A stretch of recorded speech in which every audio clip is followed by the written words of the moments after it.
le chef de l'État, le symbole de l'unité nationale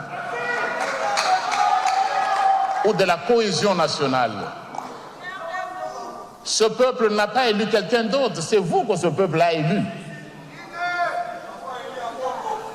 Ce peuple n'a pas élu les professeurs que nous sommes. Ce peuple n'a pas élu un pasteur pour présider à ses destinées. Ce peuple vous a élu pour présider aux destinées de notre peuple.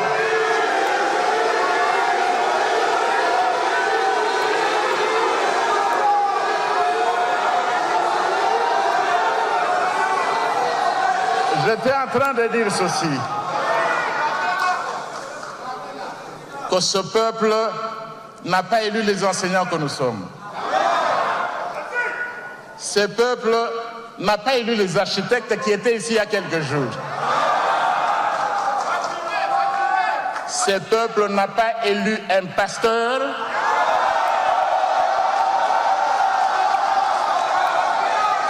Ce peuple n'a pas élu un chef spirituel. Ce peuple vous a élu pour présider aux destinées de notre nation.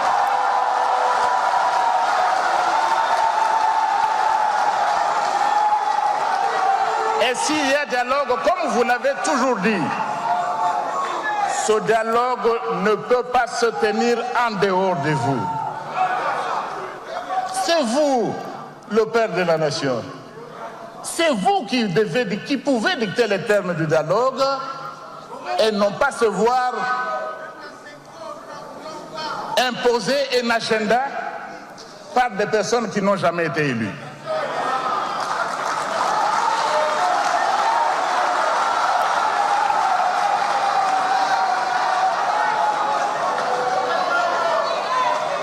Union sacrée. On reprend. Union sacrée. Soyons du bon côté de l'histoire. Union sacrée. Tous pour le Union sacrée.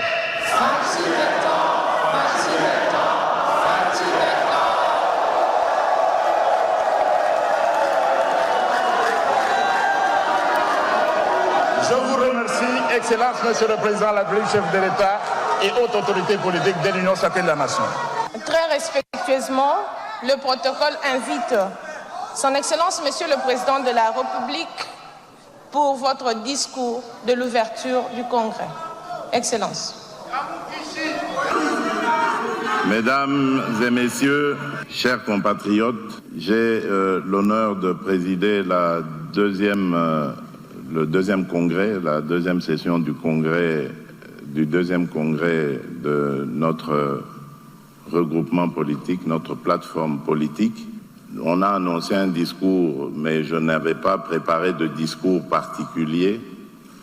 Je suis venu simplement me rendre compte de visu de ce qui avait été convenu dans les séances de travail que nous avons eues ensemble à plusieurs reprises et qui consistait à redynamiser notre plateforme politique. Car comme vous le savez, notre pays fait face à plusieurs défis et cela exige de nous, représentants de ce peuple valeureux, de nous mettre ensemble dans une large majorité, la plus large possible en tout cas, de nous réunir et de nous mettre ensemble pour faire face à ces défis.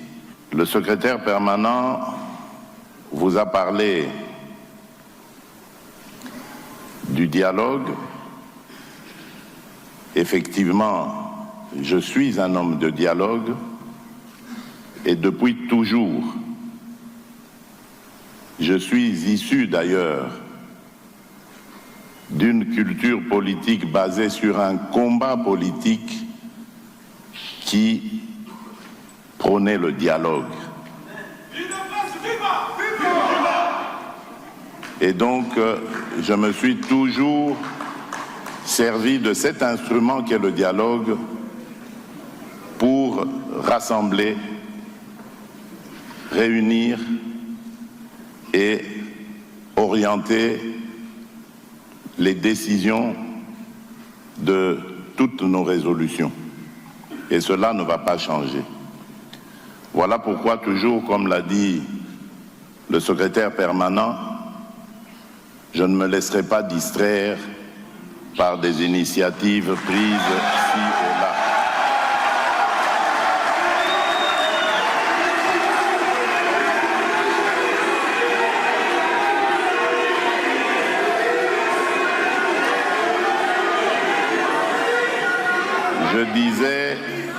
Je disais que, comme vous l'a dit le secrétaire permanent, voilà pourquoi je ne me laisserai pas distraire par des initiatives de dialogue prises ci et là. Le dialogue, il est permanent et il doit l'être en République démocratique du Congo. Les Congolais n'ont pas besoin de facilitateurs pour parler entre eux.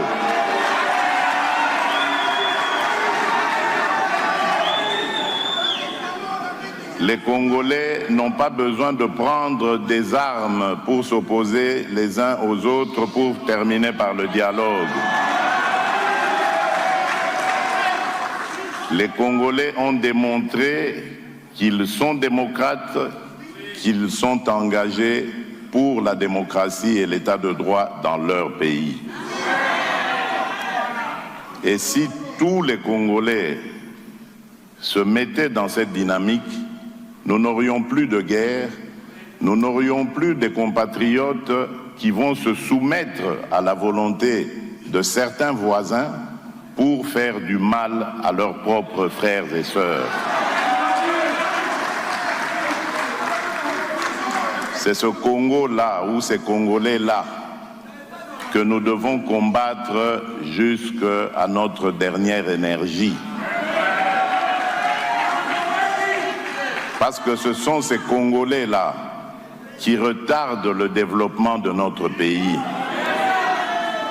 Ce sont ces Congolais-là qui favorisent les pillages de nos ressources naturelles, des ressources qui auraient pu contribuer davantage aux efforts que nous faisons pour redorer le blason de notre économie.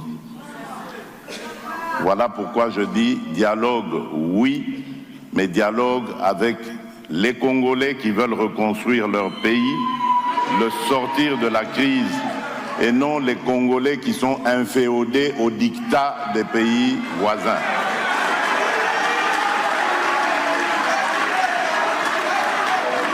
Et en tant que garant de la bonne marche de nos institutions, garant de la cohésion nationale, il n'arrivera jamais de dialogue en dehors de ma propre initiative.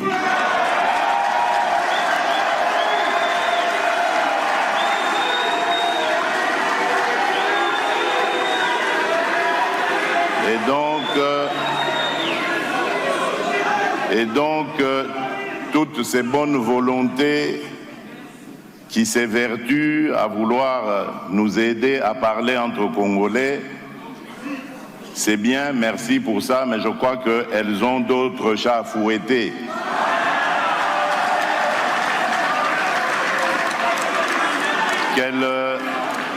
Qu'elles nous laissent régler des problèmes du Congo entre Congolais.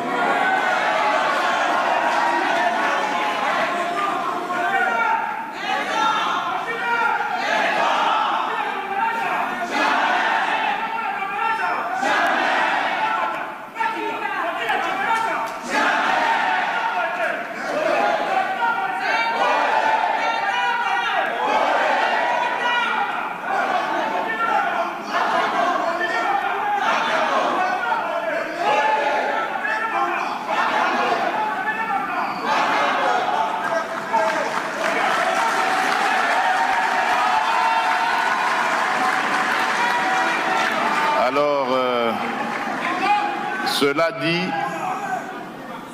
je pense que la rencontre d'aujourd'hui, le deuxième congrès extraordinaire de notre plateforme, a pour soubassement l'adoption de la charte de la plateforme Union Sacrée ainsi que son règlement intérieur. Et je voudrais ici vérifier d'abord si, comme nous nous étions dit, le processus a suivi son cours et a été respecté.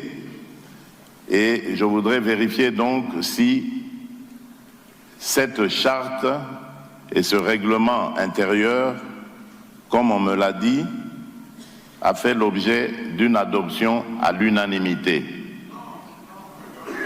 Est-ce que vous êtes tous pour cette charte? Oui. Veuillez le manifester. Qui sont pour?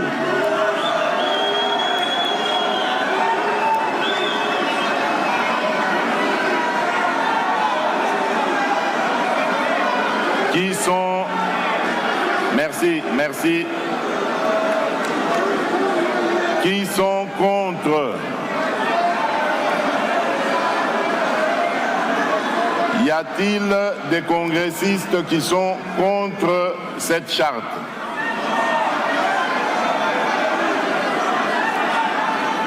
Qui s'abstiennent? Les abstentions?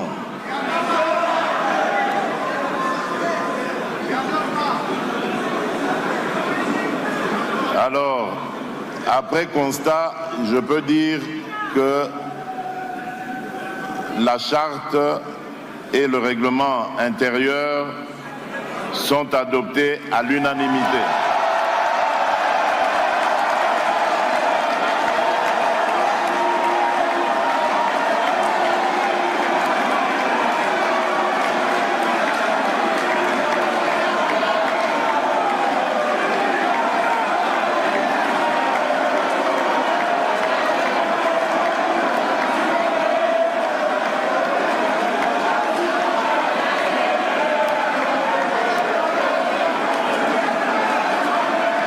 Monsieur le secrétaire permanent, je vais vous inviter à nous faire l'économie de la lecture de la charte et du règlement intérieur aussi, je pense. Faites-en nous une petite présentation brève. Je vous en prie, vous avez la parole. S'il vous plaît, le secrétaire permanent va nous faire une brève présentation de la charte de l'Union Sacrée. Merci. Voilà.